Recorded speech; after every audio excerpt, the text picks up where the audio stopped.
Now, Somalia has become the 8th member of the East African community. The admission of the Horn of Africa nation was approved by the region's leaders during a summit of the heads of state in Arusha, Tanzania.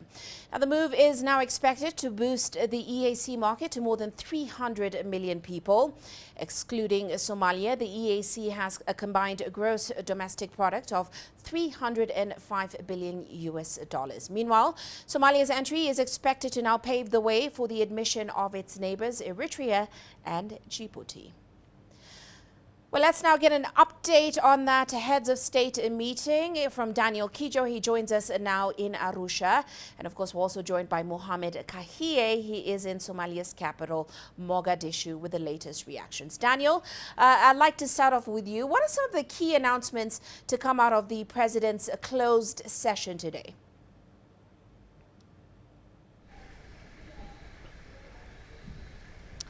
Thank you, Uche. As you touched on, the main key point, the takeaway that is on all headlines is that Somalia now is the 8th member of the East African community. And of course, this decision was made by the heads of state at the summit in Arusha, Tanzania.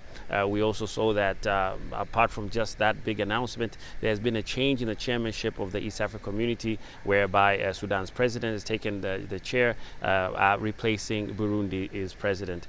Another key takeaway is that the East Africa now plans to work with the DRC to fill the vacuum that will be created after the UN peacekeeping forces leave. As we know that the UN peacekeeping forces have signed an agreement with the DRC to, after 25 years, to leave the country. Now, Kenya's President William Ruto has said that they will not leave citizens alone, and that this is a collective issue for the East African community. Another issue that was touched on was the bloc, the regional bloc's preparation for COP28. The president obviously went over recommendations from their ministers on how to deal with challenges of climate change and food security.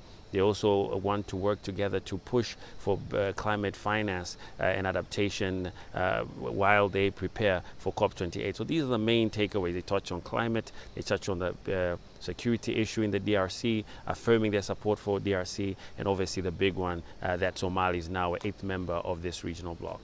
Quite right, Daniel. That's some big news coming out, Somalia's admission to the bloc. And Kahie, I just want to bring you into the conversation. How has this development been received in the country so far?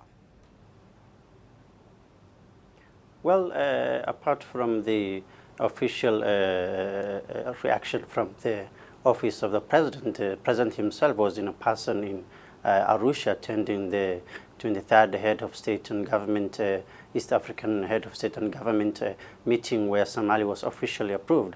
Well, here in the capital, Mogadishu, there was a lot of optimism, a lot of hope, in a sense that Somalia becoming the 8th member, other 7 members with strong institutions in terms of security, in terms of governance and democracy, will try and help Somalia, which has been the last 3 decades facing a lot of challenges to, quest for peace and rebuilding its collapsed institutions.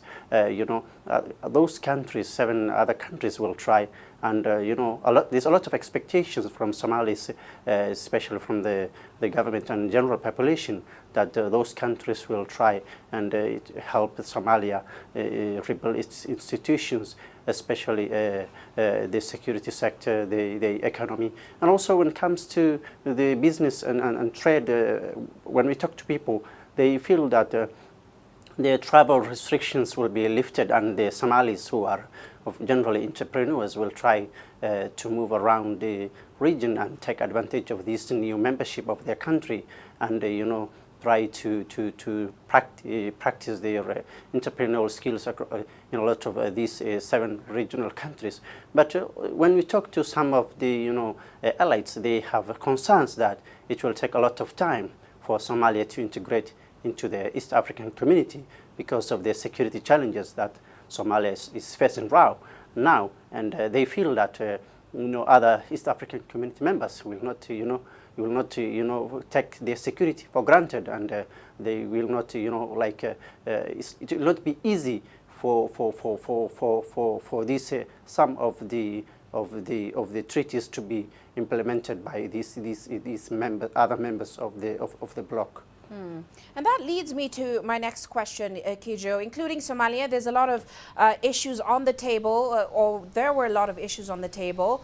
With South Sudan's President Salva Kiir now at the helm, is there any signal as to how the bloc plans to approach some of these issues, such as climate change, Somalia, food security, peace and security in the region, for example? Maybe a sign of a change of approach?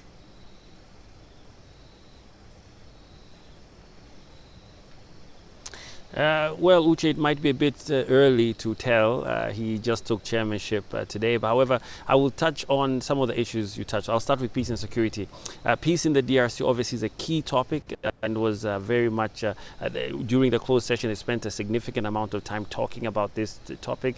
And the UN peacekeeping forces, as I touched on earlier, will be leaving the country. In the signed agreement between the UN and the DRC, it is not really clear on exactly what these timelines look like, or these three phases that are speculated on the agreement will look like. But Kenya's president, in behalf of the other presidents of the bloc, spoke very passionately about how issues that affect DRC affect everyone, and that they'll work together to devise it. Now, moving on to climate change, speaking at the climate, Tanzania's President Samia Suluhu Hassan said that Africa is the mother of the environment, and Africa should lead the conservation of the environment. He also urged the other countries to take a common stance in opposing the dominance of foreign companies in terms of carbon trading business. She felt that also the bloc has to look at alternative ways to be able to finance alternative sources of finance for climate financing as well. Well, Mohammed, what are likely to be some of the key regional priorities for Somalia? Well, Somalia is one of the key priorities is based on economy, whereby Somalia has a lot of untapped resources, especially the blue economy. It has a lot of fish, and it is a long coastline. There's mineral resources beneath those territorial waters. There's untapped livestock and agricultural market. There's a lot of investment opportunities here in Somalia. So Somalia is looking forward to the other East African members, potential investors, to come and invest in this untapped natural resource sector.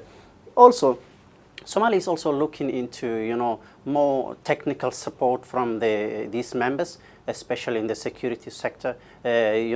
Somalia being in a construction stage, it needs experts in the engineering sector. There is a medical sector as well, and also the education sector. But as we speak, there are a lot of East African nationalities based in Somalia currently, who are helping the Somali government in these sectors I have mentioned, and some of them feel that this was a step in the right direction, and the integration of the Somalia into East African community will take a positive move. And Somalia is looking forward into these issues. But as I have mentioned before, there is a lot of security concerns from the East African members, other 7 members, especially from the neighboring countries, which has suffered a lot of attacks from the armed group Al-Shabaab, especially Kenya, which has troops as a part of ATMIS, and also Uganda, which has suffered a lot of terrorist attacks in 2010 World Cup. So there's these concerns, but the general there's a lot of positive from the members of the general public. Well, Daniel, as you've heard there, we've discussed Somalia's priorities, but this is also the DRC's first meeting as a full member of the bloc. What were some of the economic concerns brought to the table in that regard?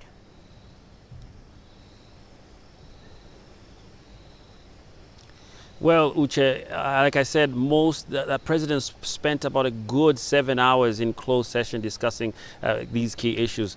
Before I get into some of the few challenges that were touched on, we must first recognize that DRC's entry into the EAC is a game changer, bringing a total number of member states to 8, of course, officially being a member now. They have a huge market, and it increases the regional GDP by a significant amount. It also elevates the regions to become one of the most expansive economic communities of all this big population. However, again, much like Somalia, the instability and the conflicts happening within the country really affect the ability of the country to truly grow economically. For instance, the ability to collect tax effectively, have a strong tax base like other countries in the bloc is not done effectively because of the instability.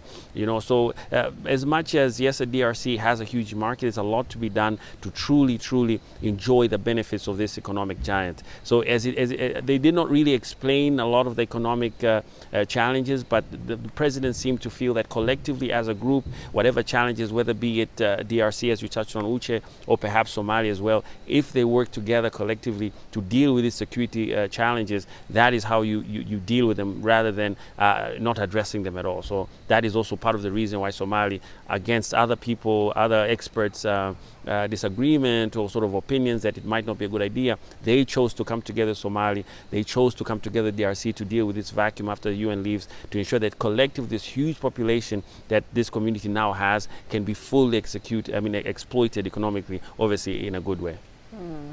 Well, Daniel Mohammed, as always, great to have your insights on the show. That, of course, is Daniel Kijo joining us in Arusha and Mohammed Kahie joining us there in Mogadishu.